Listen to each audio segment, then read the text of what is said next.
Upon being elected President of Israel in July 2007, Shimon Peres told his former colleagues in the Knesset, Israel's parliament, "I am now moving from the executive arm to the unifying shoulder. I am no longer the messenger of a party, but a trustee of the nation, of all the citizens of the state. From this moment, I will be the voices and the address for every citizen of the state of Israel." Israel's ninth president, Peres was the only one who previously served as prime minister. He thus embodied the division of responsibility in Israel between the president as the largely ceremonial head of state and the prime minister as the much more powerful head of government. In the United States, the president holds all executive power, but in parliamentary democracies, including Israel, a prime minister chosen from the parliament controls the levers of legislative and executive power with the support of a coalition of political parties. The ceremonial head of state in such countries often is a monarch, as in the United Kingdom. In nations without a royal family, such as Israel, an elected president fills the role. The division of powers is not universal in states with a president and a prime minister. France, for example, grants the president full executive power. One clue to the power of a president in a democracy is how the person is elected, the Israel Democracy Institute's Ofer Koenig noted in 2014. Only presidents with minimal powers are elected not by popular vote but by their legislatures, as is the case in Israel and a few others. The Knesset both nominates and elects the president. The election is 30 to 90 days before the sitting president's term ends. Nominations close at least 10 days before the election, typically 2 or 3 weeks out. A candidate needs the written support of at least 10 Knesset members to earn a place on the ballot, and a Knesset member may back only one person. With 120 members of the Knesset, that means no more than 12 people can be nominated. Without a primary system or a long period between nominations and elections, Israel avoids the expensive, combative presidential campaigns seen in the United States. Israelis may not raise money for their bids to be president. The secret ballot election for president in the Knesset is limited to 2 rounds. In the first, a candidate needs 61 votes to win. Failing that, the top 2 vote-getters advance to the second round, when a simple majority of votes determines the president. Who may run? Any Israeli citizen who lives in Israel. No political experience is necessary. There are no age or national origin restrictions, unlike the United States, where the president must be at least 35 years old and born a citizen. And Israel's president may have any ethnic background and need not be Jewish. The minimal requirements for the president, an Israeli citizen living in Israel, are set by Basic Law, the President of the State, the third of 14 basic laws Israel has enacted instead of a formal constitution. Passed in 1964, the law established a limit of 2 5-year terms. The Knesset amended the law in 1998 to limit the president to 1 7-year term.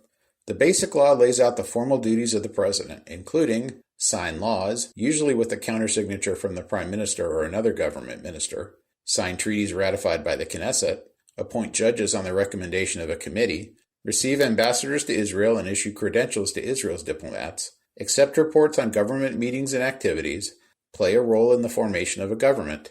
As explained in another basic law and practiced 5 times during the 7-year presidency of Reuven Rivlin, the president, with the advice of the leaders of parties elected to the Knesset, decides who receives the mandate to try to form a governing coalition and serve as prime minister. Many of those duties are similar to the formal powers of the British monarch, including signing laws, receiving ambassadors, and choosing a person to form a government. The president also holds some of the privileges of the American president, including a formal state-owned residence, the power to grant pardons or commute sentences, and immunity from criminal prosecution while in office. In a step beyond U.S. law, the president also is immune for life against prosecution for official actions. One unusual rule is that the Israeli president temporarily leaves office when leaving Israel. Because Israel has no vice president, the Speaker of the Knesset becomes acting president until the president returns. The Knesset Speaker becomes interim president if the president dies in office, as has happened twice, or resigns, as also has occurred twice. As in the United States, the Israeli president can be removed from office by the legislature for misconduct, requiring a 3/4 Knesset majority, or for ill health, requiring a 2/3 majority.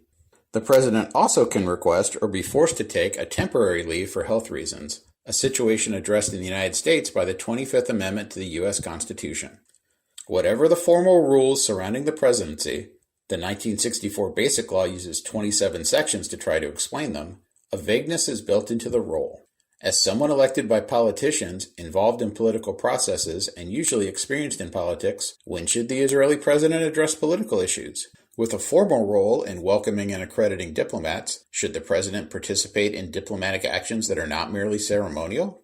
Should the president, who typically holds greater public confidence than either the Knesset or the courts, use that influence to effect change, or instead stay above the fray as a unifying figure?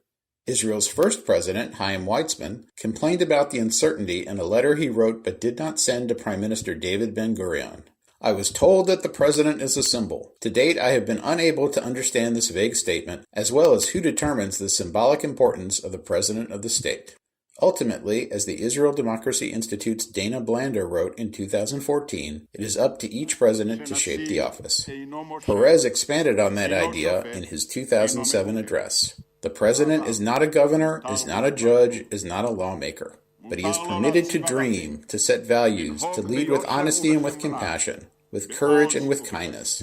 There is nothing prohibiting the president from performing good deeds. See the following links for more information.